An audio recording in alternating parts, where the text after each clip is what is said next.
everyone, and welcome to this week's edition of the Collection Comic of the Week.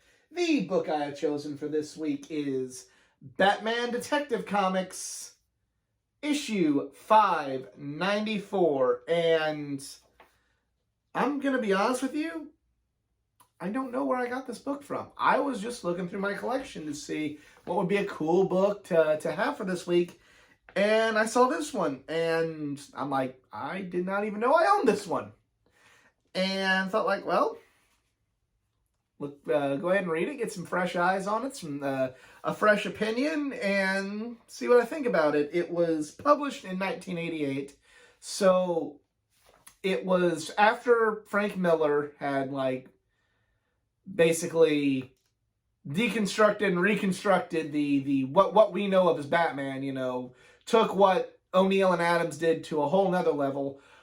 But it's also before The Dark Knight as we know him today through television and movies. Being the animated series and, of course, the Tim Burton Batman series. So it was an interesting read. It was something that's it's hard to describe because on one hand it's dark, but on the other hand it's also not what I normally expect out of the character. And, well, let's just take a look at it.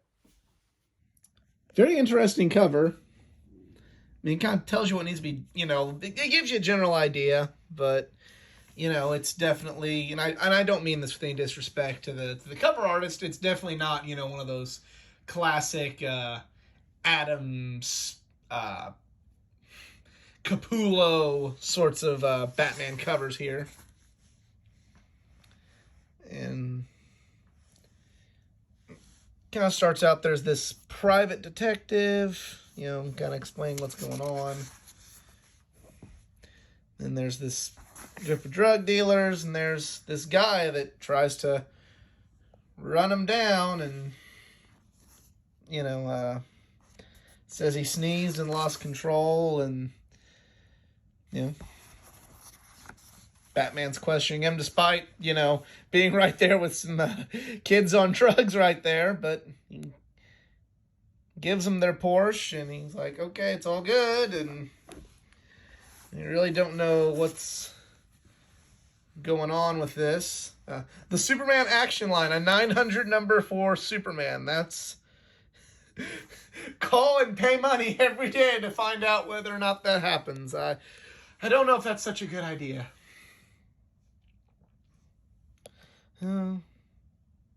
Got more. There's meets the private detective, Joe Potato. I know this was 1988. This was well past Dark Knight Returns in year one. So I got to question some of the decisions. Like, it's still a dark story. As you can tell, they're dealing with drugs and, you know, what have you. And it's definitely, you know, very, very much in the world of the Dark Knight now. But you still, it did come out right before the Tim Burton movie. So because of that, Batman is not really like, he's not really just kind of silent and speaking when it means something, or speaking when he's being analytical. Like right here, it says, like, you know, poor wretches, and, you know, it come to find out that Batman wouldn't say something like that, you know, after the Tim Burton series, after Batman the Animated Series, and what have you. You know, he just, most of Batman's dialogue was inner monologue, you know, to progress the story. That is a cool shot there. And they have some of that, but it's definitely, and you see the guy, he's throwing bombs. But, you know, it's definitely not something that he would do after that. Batman doesn't talk that much. He wouldn't, you know, be as chatty as he is with the villains unless he really needed to. You know, like right there was kind of a moment where like that's one that he would be in, but like maybe not a lot of the other stuff he'd be saying. This is still pretty cool how they have you know, since this is for a local comic shop, you know, it's a DC comic, but you know, there's Peter Parker, Spider-Man, Thor, you know, you got some Avengers, some Wolverine, Spider-Man, the Just League. Just League, everybody, Just League.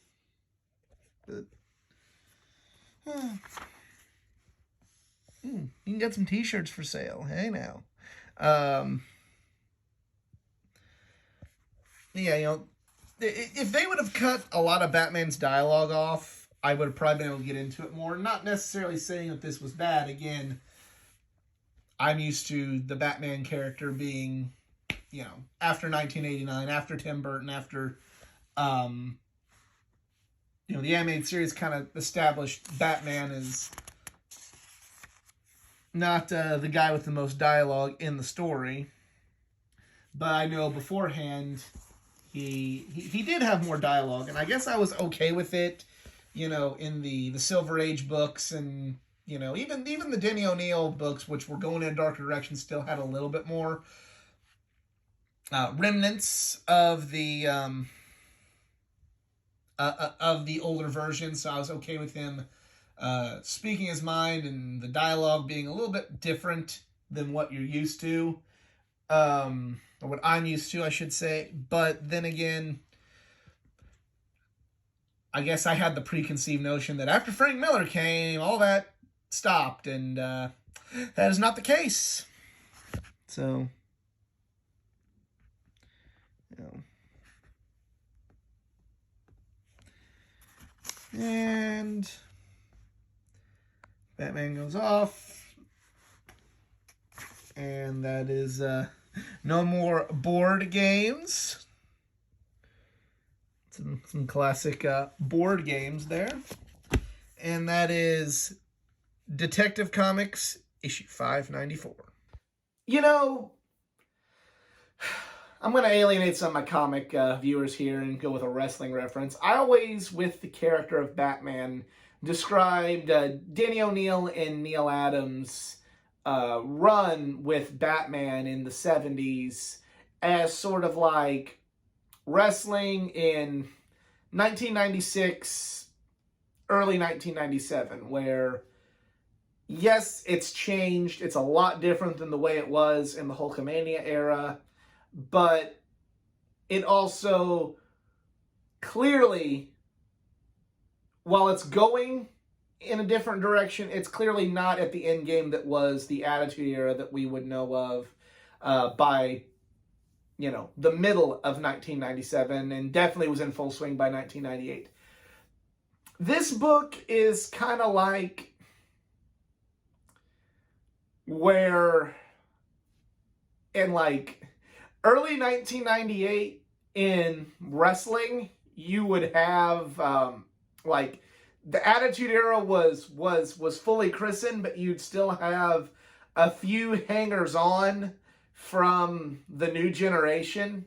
You know, you'd be watching Monday Night Raw, and like there's DX, you know, pointing at their crotches and, you know, saying suck it, and then there's Stone Cold Steve Austin flipping the bird and all that stuff. But then you'd still have those hangers-on like Salvatore Sincere from the new generation, or Flash Funk, or Stone Cold Scorpio was still wrestling as Flash Funk. I know some of the comic fans are completely lost, but there's an end game to this analogy.